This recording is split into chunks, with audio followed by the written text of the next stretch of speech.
இணையில்லா மனையாளின் வாய்மொழியை இன்பம்னு நீங்க என்ன சொன்னீங்க? இணையில்லா மனையாள்களின் வாய்மொழியே இன்பம். மனையாள்களின் ஒரு கொண்டாட்டினா மனையாள், 2-3 இருந்துச்சுன்னா மனையாள்களின், ஒருத்தர் ஒருத்தர் கோச்சுக்கிறாங்க இல்லையா? 2-3 இருந்துச்சுன்னா பிரச்சனை இல்ல, என்னவே முடியாத அளவுக்கு இருந்துச்சுன்னா இணையில்லா மனையாளின் வாய்மொழியே இன்பம் அவளுடைய செல்வத்துக்கும் நகையே அளவில்லாத இன்பம் இன்பமிங்கே இன்பமிங்கே என்று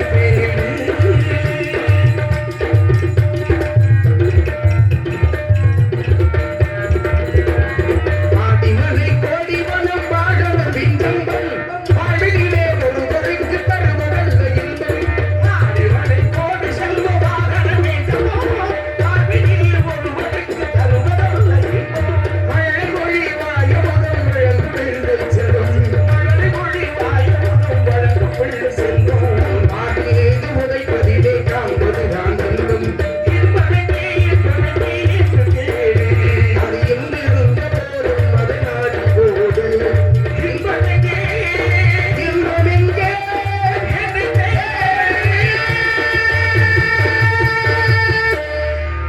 சபாசங்க கை தட்டுங்க.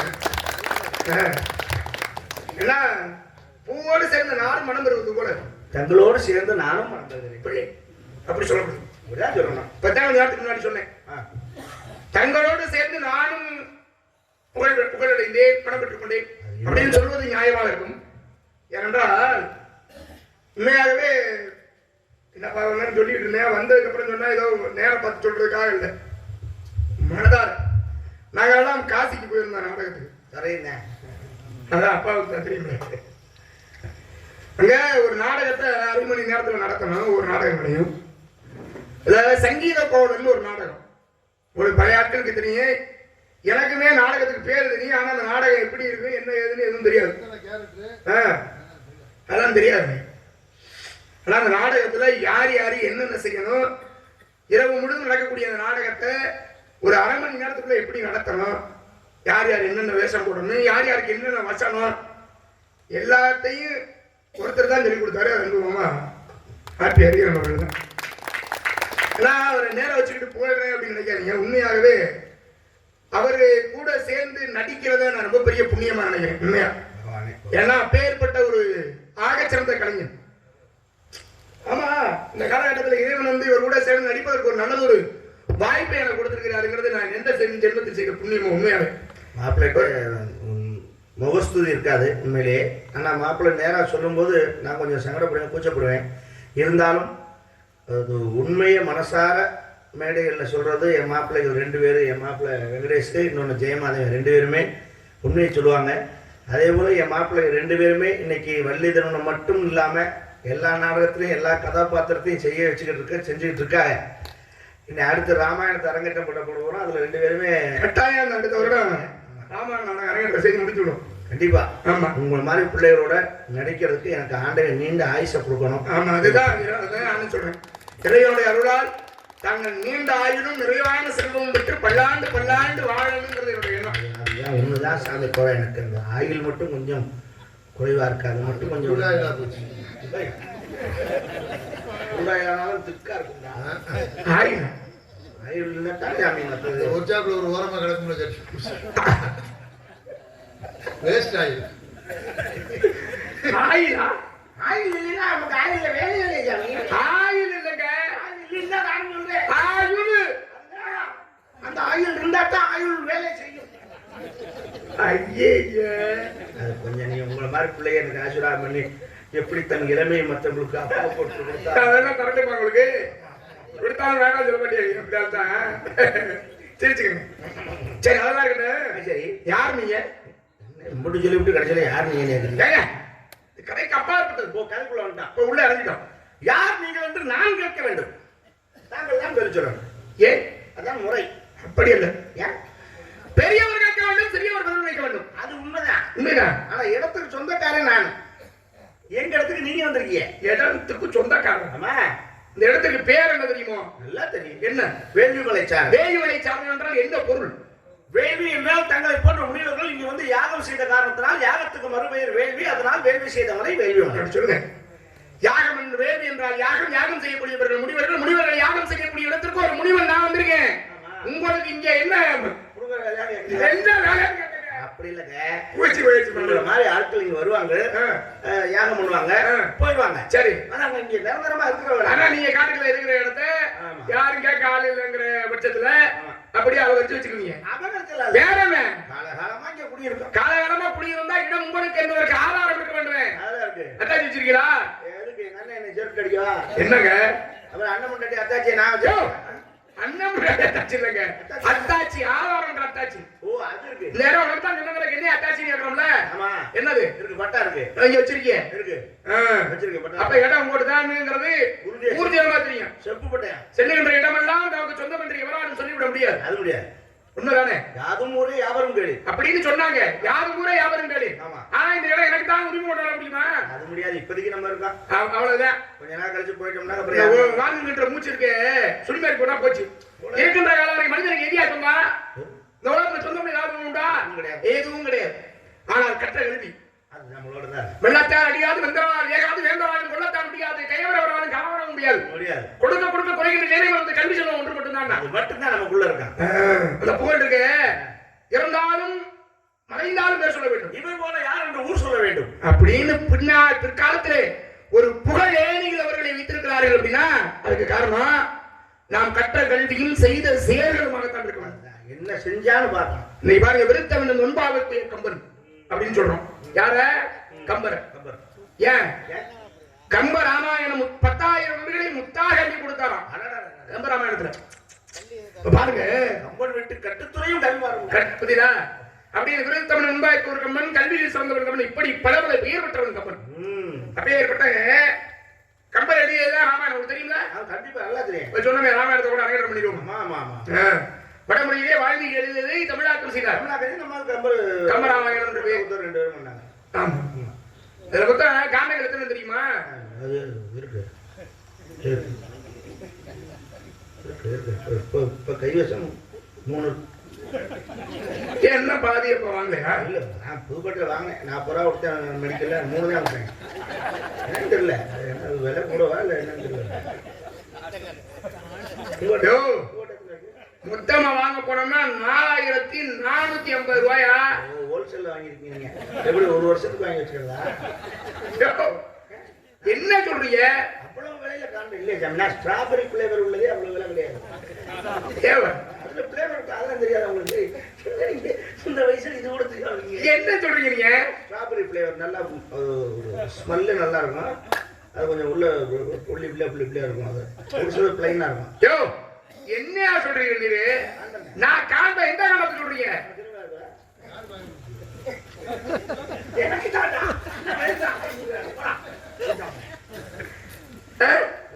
நான் என்ன சொல்றேன், நீங்க என்ன சொல்றீங்க? நீங்க என்ன சொல்றீங்க? என்ன சும்மா போய் இங்க அங்க அப்படி வாங்கலாம்னு நினைச்சீங்களா? ஒண்ணு வாங்கி தேடி தெரிஞ்சு வாங்குறீங்க. சும்மா சாதாரணமா சொல்றீங்க. எங்க சென்னைக்கு போயிருந்தேன், அப்போ ஒண்ணு வாங்கினேன். மதுரையில, தஞ்சாவூர்ல, திருச்சியில. ஏன் ஒரு வார்த்தை கேட்கக்கூடாது? ஏன் மாமா எனக்கு ஒரு காண்டை வந்து கேட்க வேண்டியதானே? எப்பவுமே பேக்கல தான். இல்ல, நீங்க குடுப்பியா திரும்பி வாங்கிடுவீங்க. அதை திரும்பி வாங்கிடுறது ஐயா கொடுத்தது என்ன கட்டாவி அதை யூஸ் பண்ணாச்சா தூக்கி எறிஞ்சிடறேன். என்னங்க சொல்றீங்க? எந்த காண்டம்? எந்த காண்டமா இருந்தாலும் உபயோகிச்சாச்சா எறிஞ்சிடறேன். பத்தவா கொண்டு நானா பூஜை வச்சுட்டேன். கருமனே அதை கூட சாந்தம் வைக்கக்கூடாது. ஏன் பாத்ரூம்ல எறிஞ்சிடணும். யோ யோ, அவ்வளவு காசு போட்டு வாங்கி அதை கொண்டே போய் எவ்வளவு காசு போட்டு வாங்கினாலும் அதை வீட்டுல வச்சுக்க முடியாது. அதை யூஸ் பண்ணாச்சுன்னா கலெக்ட். நீங்க ஏதோ பேர எதோ சொல்றீங்க. நீங்க எது சொல்றீங்க? நான் பால காண்டம், அயோத்திய காண்டம், ஆரண்ய காண்டம், கிஷ்கிந்த காண்டம், சுந்தர காண்டம், யுத்த காண்டம், உத்தர காண்டம். உத்தர காண்டமா? ஆமா, உத்தர காண்டமா? சும்மா செய்யலோடு சேர்த்து வாங்கும்போது 4,450 ரூபா. அதை நீங்க தெளிவா சொல்ல பொருட்கள் காண்டா இருக்கான்னு கேட்டா நான் எடுத்துக்கிறேன். நான் தான் ராமாயணத்தை உள்ள காண்டத்தை வாங்க சொன்னேன். ராம காண்டா யூஸ் பண்ணாதான் எதுவுமே போடல. சும்மா சும்மா சிவராமாயணம் தவிர எப்படி காண்டா யூஸ் பண்ண என்ன? தசரதனுடைய சொல்லை கேட்டு காட்டுக்கு போனான். ஆமா போனாங்க. யார் யார் போனது? ராமே லட்சுமணே சீதை 3 பேரும் போனாங்க. ராமனுடைய சேர்ந்து ராவணனுக்கு மட்டுமே அயோத்தின்னு சீதை கிளம்பி போயிடுச்சு. எனக்கு அதுதான் பெரிய இது. என்ன கையை சொல்றா, ஆ, ராமா ஆ, என் மகன் பரதன் நாடாள வேண்டும். ஆமா ஆமா. அந்த இடத்துலதான் கைகை நம்ம அம்மா இல்லையாங்கிறதே ராமே உணர்றேன். என்ன அப்படி வளர்த்திருக்கிறார் பிள்ளை. அது வரைக்கும் கைகை தான் நம்ம அம்மா நினைச்சுக்கிட்டு இருக்கேன். ராமே என் மகன் பரதன் நாடாள வேண்டும், நீ காடாள வேண்டும். அதான் சொல்றான், பூலிவன் காணினில் புண்ணிய துறைகளாடி நீ போய் தாளிரும் ஜனைகள் தாங்கி 7 ஆண்டில் வா வென்ற ஐயம்படன் அரசன் என்றான் அப்படின்னா. அப்ப 7 14 வருஷம் நீ காட்டுக்கு போடான்னு சொன்னா அப்படின்னு கைகை சொன்னதை அம்மா, நான் அப்பா சொன்னான்னா அரசன் சொன்னானா நீ சொன்னா போக மாட்டேன், நான் போறேம்மா ஒன்னும் கிளம்புனேன். அது ஞாபகம் ஏற்றுக்கலாம். ஆமா ஆமா. சீதை என்ன மயிருக்கு போறான், யோ. ராமனை தானே போக சொன்னேன். ஆமா. இதோ பேசாம மாமனா மாமியா கஞ்சாயி கொடுத்து பேசாம இருக்க அப்படி இல்லைங்க. ஏன் போறா? அண்ணனும் நோக்கினால் அவரும் நோக்கினால் அங்கே உருவானது குதிரைகளே இவர்களுடைய காதல். ஆமா. கட்டி நாட்டுக்கு வந்தாச்சு, அயோத்தி வந்துட்டாங்க குதிரையில இருந்து. இங்கே வந்து தன்னுடைய கணவனோடு கட்டிய மனைவி இல்லாமல் நீ என்னன்னாலும் பாருங்க, கூட ஒவ்வொரு மாட மாளிகைகளாக இருந்தாலும் சரி, குடிசையாக இருந்தாலும் சரி, புருஷன் எந்த இடத்துல இருக்கிறானோ அந்த இடத்துல தான் முன்னாடி இருக்கணும். ஆஹா, ராமன் இருக்க விடமே அயோத்தி. பதிலா நீ மாடை ஆளக்கூடிய மன்னனாக இருந்தால் நான் பட்டத்தரசியாக உங்களுடைய அயோத்தியில இருந்திருப்பேன். நீ காட்டுக்கு சென்றதனால் நானும் உன்னோடு காட்டுக்கே வருவேன். எவ்வளவு சுகபோக வாழ்க்கை வாழ்ந்த ஒரு சாதாரண ஜனகபாவனுடைய மகங்க. ஆமா, எல்லாத்தையும் திறந்து போனாலே போனா உதிரா பெண்மை. சரி, அவ போனது கூட நான் சரி ஏத்துக்கிறேன். இவன் லட்சுமணன் என்ன மாதிரி போறேன், அங்க போய் காட்டுக்குள்ளையாவது அண்ணன் தாட்டி நிம்மதியா சந்தோஷமா இருப்பாங்கல்ல. காட்டுக்குள்ளையா இவன் 14 ஆயுள் அவன் நிம்மதியா இருப்பான். இவன் போய் 14 வருஷம் திங்கல தூங்கல அப்படியே புருன்னு பார்த்துக்கிட்டு இன்னும் செஞ்சுருவாங்களோ, நம்ம உண்டாட்டி அங்க இருக்கா, இதை மட்டும் செய்யறதா? என்ன பழக்கம் இவன் லட்சுமணிக்கு ஏன் போனாங்க? இல்லைங்க இப்படி பேசுறீங்க, தவறா? குழந்தை பிறந்ததுங்க கடை கொட்டு மரிசி வரவழைத்து புத்திர காமஸ்தியாக வளர்த்தாங்க. உள்ள ரொம்ப தெளிவா பேசணும். புத்திர காமஸ்தியாக யாகம் வளர்த்தார்கள். யாகத்தில் இருந்து ஒரு உருவம் வந்து ஒரு பாயசத்தை கலசத்தை குடிச்சு. இந்த பாயசத்தை வாங்கி கோசலை கையை சுமந்திரை 3 பேரும் சாப்பிட்டாங்க. ஒரு கோசலைக்கு ராமன் பிறகுறான், கையைக்கு பரதன் பிறகுறான், சுமந்திரைக்கு இலக்கு சத்திரகான் பிறகுறான். இப்படி பிறந்த குழந்தைகள் 4 பேரையும் 4 தொட்டில போட்டாங்க. எல்லா குழந்தையும் அழுகாம இருந்துச்சு. 3ஆவதா இருந்த குழந்தை மட்டும் ஒரே அழுக. அழுக தாங்க முடியல. ஏன்டா அழுகிறான்னு சொல்லி என்னடா இது பிள்ளைக்கு எதுவும் பிரச்சனையான்னு பார்த்தா வைத்தியர் கொடுத்தாலும் எந்த பிரச்சனையும் இல்லை. ஆனா குழந்தை அழுகையை மட்டும் நிறுத்த வேண்டும். என்னடா காரணம் யோசிச்சாங்க. அப்பதான் குலகுருவான வசிஷ்டர்களை வைத்து வசிஷ்டர் சொன்னார், ஒண்ணும் இல்லடா, அவன் எப்பொழுதுமே ஆதிசேஷனுடைய அவதாரம். ஸ்ரீமன் நாராயணமூர்த்தியை அனுவலவனும் பெரியாரும். அதனால 2 பேரையும் தூக்கி முகத்தை பாடுற மாதிரி போடுறான்னா தூக்கி குழந்தைய போட்டதுதாங்க தமசம். ராமன் கிட்ட போட்ட உடனே அழுக உடனே நின்றது. என்ன ஆச்சரியம் பாருங்க, இன்னைக்கு நாட்டுல ரெட்டை குழந்தை பிறந்துச்சுன்னா ராமன் லட்சுமணன் பேர் வைக்கிறான். ஆமா, நியாயமா ரெட்டை குழந்தையா பிறந்தாங்க யாருன்னா ராமன் லட்சுமணன் இல்ல, லட்சுமணன் சத்ருகன் தான். லட்சுமணன் சத்ருகன் தான் ரெட்டை பிள்ளை. இப்ப பிறக்கிறவங்களுக்கு லட்சுமணன் சத்ருகன் தான் வைக்கிறேன். ஆமா, ஆனா ராமலட்சுமணன் வைக்கிறவங்க ஏன்? அதுக்கு காரணம் இந்த அன்பு, பிரிய முடியாத அன்பு தான் காரணம். நல்ல விஷயம் தான். அதனாலதான் ராமலட்சுமணன் பேர் வைக்கிறாங்க. ஏயா பிறந்த கொஞ்ச நேரத்திலேயே ராமனை விட்டு பிரிந்து இருக்க முடியாத லட்சுமணனால 14 ஆண்டுகள் எப்படி பிரிந்திருக்க முடியும்? அப்படிங்கிறதுனால காட்டுக்கு போனேன். காட்டுக்கு போய் குருன்னு பாத்துக்கிட்டே இருக்காங்க. தெரியாம தவறா சொல்லிட்டேன். 14 வருஷம் தூங்கல. ஏன்? ராவணனை அழிக்க வேண்டும் என்பதற்காக ராம அவதாரம். ராவணனுடைய பிள்ளை இந்திரஜித்தை அழிக்க வேண்டும் என்பதற்காக லட்சுமணனுடைய அவதாரம். எவனொருவன் 14 வருடம் உண்ணாமல் உறங்காமல் இருக்கிறானோ அவன் தான் இந்திரஜித்தை கொல்ல முடியுங்கிறது நல்லா செஞ்சிருங்க. எனக்கு குழப்பம். என்ன குழப்பம்? காட்டுக்குள்ள இருந்தாங்க, அங்க ஒரு பொம்பளை வந்து இமிஷியை கொடுத்தாலே, பேர் என்ன, சூர்பனகைன்னு பேரு போனாங்க. அவ வந்து ராமகிட்ட என்ன கேட்டா, நான் உன்னை விரும்புகிறேன், உன்னை நான் திருமணம் செய்து கொள்கிறேன் அப்படின்னா. அப்பதான் அவர் சொன்னாரு, இம்மாங்கவா நான் தண்டாரம் விட்டு பிரதாரம். சரி, ஆமா ஆமா ஆமா. வேறொரு பெண்களை ஏகப்பத்தி நடந்தா, வேறொரு பெண்களை மதாரம் தீண்டாதவன், எனக்கு அதெல்லாம் விருப்பம் இல்லை அப்படின்ட்டு. இப்ப இவருடைய நிமிஷம் தாக்க முடியல. என்னுடைய சகோதரன் இருக்கிறான் இங்கே. யாரு? லட்சுமணன். இப்ப இதுலயே ராமன் பண்ணது பெரிய தப்பு. ஏன்? ராமன் சொல்றேன், என்னுடைய கேரக்டர் என்னன்னா, நான் வந்து ஏகபத்திரை வருது என் பொண்டாட்டி தவிர வேற யாரும் பார்க்க மாட்டேன். ஆமா, என் தம்பி லட்சுமணன் இருக்கேன் போனா அவன் அவசியம் இருக்கலாம்.